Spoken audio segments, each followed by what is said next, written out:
The clock is ticking. Sequence 52. Copyright Ella. It was now 7 p.m. and it was dark. She was really worried. Her imagination was running wild and her head was pounding hard. Maddie had always been able to handle pain, taking it in and never letting it get to her, but this was different. It was something she couldn't begin to control or ignore. She felt helpless and confused. She didn't even want to think that her daughter would be anything less than safe. Life would be meaningless without her. Trini was the light of her world. This is the worst moment any parent could experience. Her voice chopped. Chard turned to her and gave her a tight hug. What if my baby has been killed, Chard? She cried. He tightened his hold on her and bent down to whisper in her ear, have a little faith, I promise you, we will get Trini back no matter what it takes. You know I will die if I lose my baby.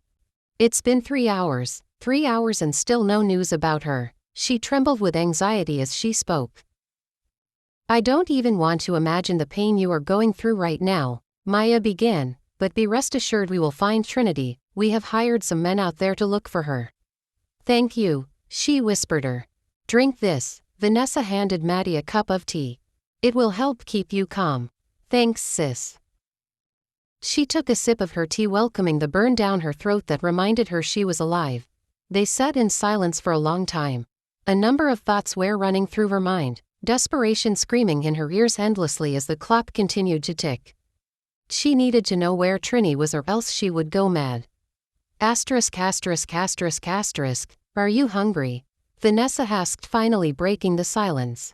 It was now 40 minutes past 7. No, Maddie responded. Maddie, I can't be here eating when I don't know if my Trinity has eaten or not. You need to eat something, she said. You will need your strength for the sake of your unborn child. Chard raised an eyebrow. You are pregnant, he and Maya asked in unison. Oh shit, Vanessa cursed, realizing what she had just done. She hadn't meant to say that out loud in front of everyone. She was just worried and looking out for her sister. Are you pre? The phone rang, interrupting Chard in mid-flow. Maddie reacted with a jerk, grabbed it and answered it. Matilda. The familiar voice on the other end of the line sounded slurred and half an octave higher. I have your daughter. In the background she heard Trini crying, Mummy. Maddie completely froze and a look of horror came over her face. What do you want? She asked impatiently. She was in shock. He laughed out loud. I told you I would get you, didn't I? You shouldn't have messed with my marriage. Now your daughter is going to pay. Don't you dare lay your filthy hands on my daughter, you imbecile, she said. You know what? I love how brave and confident you are. I should have married you and not your sister. What do you want? She yelled. I will let you know what I want. In the meantime, keep the police out of this issue if you want to see this little brat alive. Wait for instructions as to what you must do. Any silly move and she is out. You bastard, bring back my daughter, she growled. I am not someone to play with. Ask your sister, she knows what I am capable of. Please. The phone went dead. Maddie slumped down onto her chair, gripping the phone and staring at it. Tears started streaming down her face. Oh God, she said. What is wrong? Vanessa asked, fearing the worst. Who is that? Your husband, she said. Andrew? She asked, her mouth hanging open in shock and her eyes wide open. Asterisk. Maddie's brat is missing, she said, staring intently at both Emma and Thomas. What? Thomas asked. Trini was kidnapped earlier today. Mom just called to let me know. I think Maddie called her or something. Do you guys have anything to do with her disappearance? She asked. I have no idea about that, Emma said, taking a long pull on her cigarette, filling her lungs with smoke. And you? She turned to Thomas. He would never do anything to hurt Maddie and you know it. That little girl is her life. Taking her would be killing her. So who could have taken her? Chrissy wondered. Emma lifted her head and blew the smoke upward. What do you care? This little move will bring Chard and my sister together. Stupid. You just called me stupid. Yes. She rolled her eyes. Emma crushed her cigarette out in the ashtray before she angrily stood up. She grabbed her hair from behind and yanked her head back, forcing Chrissy to look into her face.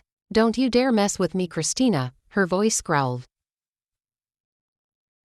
I am getting fed up of these useless constant fights. Thomas pulled Emma off. Chrissy, you should warn this harlot to stay in her lane. Emma screamed at you or the harlot. Chrissy coughed, and the next time you ever lay your hand on me, I swear I by my father's grave I will murder you. Chrissy spat. Enough, Thomas yelled. We have more pressing issues. I don't have time to listen to your tantrums. This kidnapping is gonna mess up our plans big time. I need to find out who got her. You do that real quick. I want to be by my man's side. Chrissy laughed. Your man indeed. He is mine and we both know it, honey. You know what? Just kill yourselves if you want to. I need to make some calls. Did you handle that issue with Jericho? Emma asked. He nodded. Okay, I think I will leave. Call me when need arises. I need to sort one or two things at home. Okay. Asterisk asterisk asterisk asterisk asterisk asterisk asterisk asterisk asterisk asterisk. Maddie and everyone in the house were anxiously waiting for the call. They had not involved the police about this newfound development because they feared for Trini's life. Vanessa had tried to call her husband so she could reason with him, but his number was unreachable. He had used a private line to call Maddie.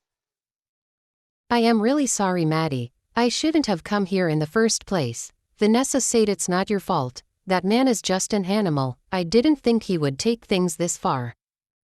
3 days ago, Vanessa's husband had come over to Maddie's house and had demanded to go back with his wife, but Maddie had kicked him out and threatened to report him to the authorities. He left her house angry, but he had vowed to get back at Maddie, who knew he would use her daughter to get his revenge. Asterisk asterisk asterisk asterisk asterisk asterisk asterisk asterisk asterisk asterisk comments and like.